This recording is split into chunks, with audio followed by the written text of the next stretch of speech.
Hello students, welcome back to Prapon. These days we are doing certain MCQs based on certain themes. आज video lecture 28 करते हैं Indian polity पर कुछ miscellaneous topics पे questions करते हैं। नेशनल इमरजेंसी के ऊपर क्वेश्चन है, the president can proclaim a national emergency only after receiving a written recommendation from the cabinet.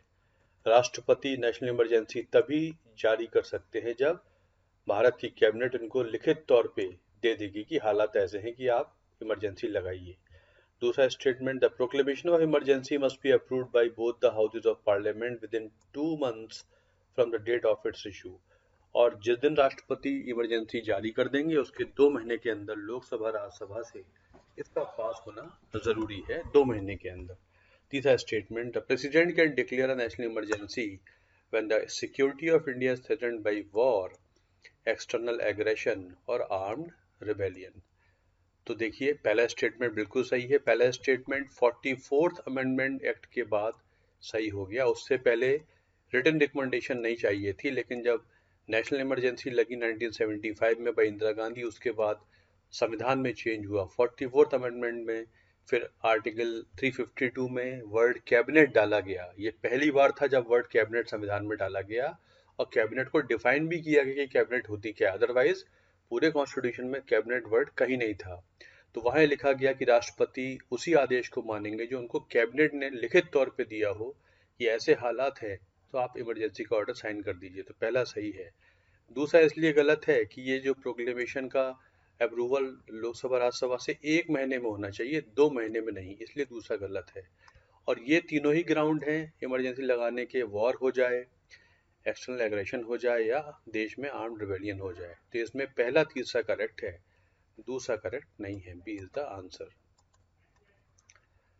Proclamation imposing president's rule must be approved by both the houses of parliament within 2 months from the date of its issue। राष्ट्रपति शासन article 356 में लगता है, इसे president rule कहते हैं। अब ये जब लगता है, जो प्रोक्लेमेशन होता है, ये दोनों हाउसेस से लगने के बाद दोनों हाउसेस से 2 महीने के अंदर अप्रूव हो जाना चाहिए। ये बात बिल्कुल सही है।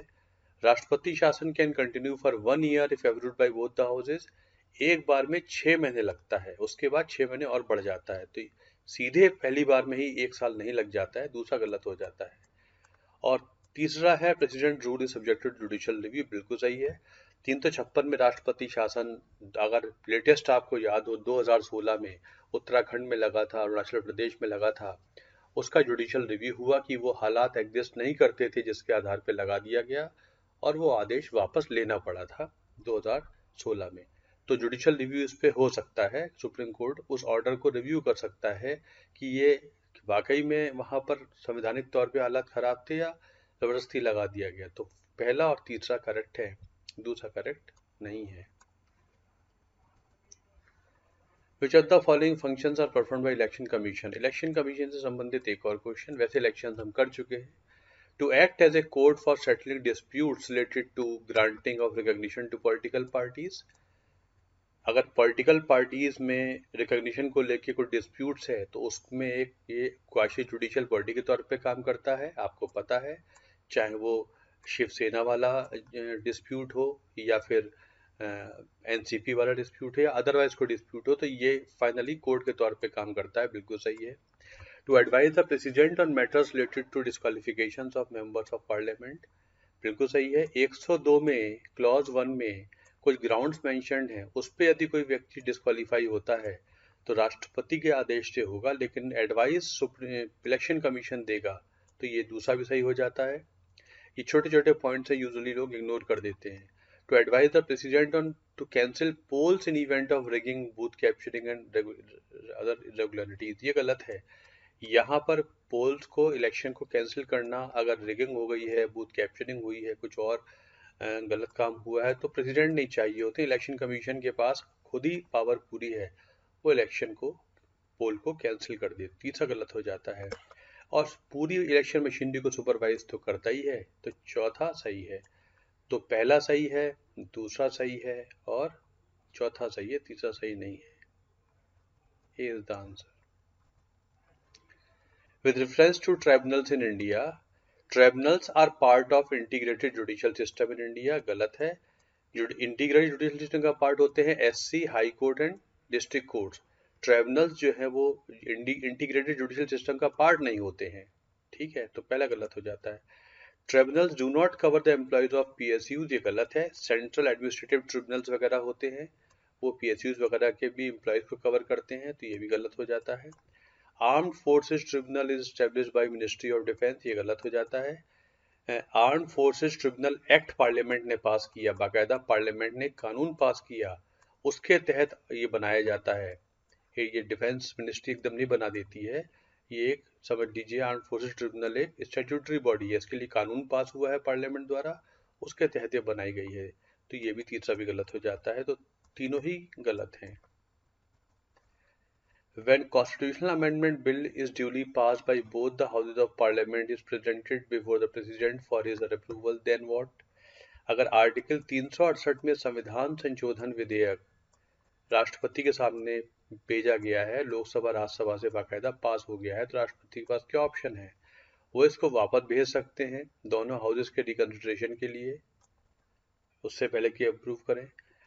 Can utilize the power of pocket veto, या पॉकेट वीटो करके इस पे कुछ भी ना बोल के इसे एकदम अपने पास रखे रहें, या एब्सोल्यूट वीटो के तहत ऑल टुगेदर रिजेक्ट कर सकते हैं, या संवैधानिक तौर पे बाउंड हैं कि उन्हें स्वीकृति देनी ही है।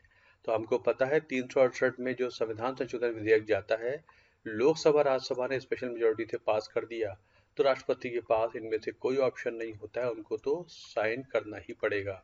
इसका मतलब संविधान संशोधन पे सारी पावर्स लोकसभा राज्यसभा के पास है, और इस पे ज्वाइंट सीटिंग भी नहीं होती है, दोनों हाउसेज अलग अलग बैठ के राजी होंगे, फिर राष्ट्रपति के पास जाएगा तो साइन होना ही है, उनके पास ऑप्शन नहीं होता। अभी ये क्वेश्चन 1-2 साल पहले प्रीलिम्स में आया था, तो D is the answer. Consider the following statement about the first pass the post system. आजकल इलेक्शन चल रहे हैं और इलेक्शन में जो मेथड होता है वो यही इस्तेमाल होता है। अब इसके बारे में 2 स्टेटमेंट हैं। In this system the candidate receiving maximum number of votes is elected even if the number of votes is less than 50। जिसको सबसे ज्यादा वोट मिलते हैं, भले ही वो वोट पड़े हुए वोटों के 50% वोट ना हो, तो जीत जाता है। बिल्कुल सही है। 100 लोगों की कॉन्स्टिट्यूंसी है, जिसको 20 वोट मिले, एक को 19 मिले, एक को 18 मिले, तो जिसको 20 मिले वो जीत गया, जबकि 80% लोगों ने उसे वोट नहीं दिया। ये first pass the post system कहलाता है। First pass the post system constitution में मेंशन नहीं है, लेकिन इसे कहते यही है। तो मैक्सिमम नंबर वाला जीत जाता है, भले ही 50% से कम हो। In India elections to all the constitutional bodies post are done by this system, तो गलत हो जाता है। राष्ट्रपति, उपराष्ट्रपति, लोकसभा, राज्यसभा के मेंबर, लेजिस्लेटिव काउंसिल के मेंबर इस मेथड से इलेक्ट नहीं होते हैं, वो प्रोपोर्शनल रिप्रेजेंटेशन सिस्टम से इलेक्ट होते हैं। तो पहला सही है, दूसरा गलत है। एक संवैधानिक पीठ की बात हो रही है। Constitutional bench decides upon substantial question of laws related to interpretation of the constitution. अगर कोई कानून है उसके बारे में समझना है, कुछ प्रॉब्लम आ रही है, डाउट आ रहा है, और उसको समझने के लिए संविधान की बहुत व्याख्या करनी पड़ेगी, समझना पड़ेगा, तो संविधान खंडपीठ बनाई जाती है। बिल्कुल सही है। आर्टिकल 145 में बना दी जाती है। इसमें कम से कम 5 जजेस होने चाहिए। संवैधानिक खंडपीठ पीठ of A high court can only interpret subjects mentioned in the state list.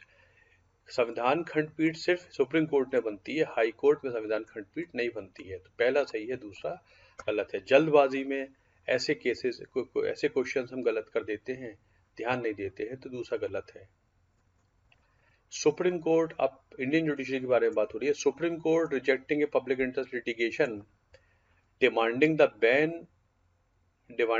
Ban court to frame rules regulating the sale of liquor in the state. देखिए, इस स्टेटमेंट थोड़ा सा मिस फ्रेम्ड है। बात हो रही है कि which of the above statements amount to judicial restraint. Judicial review होता है, जुडिशियल ओवररीच होता है, जुडिशियल एक्टिविज्म होता है, जुडिशियल रेस्ट्रेंट होता है। इनमें से कौन सा जुडिशियल रेस्ट्रेंट है?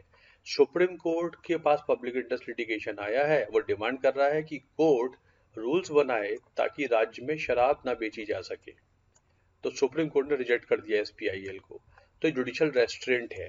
सुप्रीम कोर्ट कहेगा ये तो काम सरकारों के हैं, सरकार करेगी, ये काम कोर्ट का थोड़ना है, तो ये बिल्कुल सही है।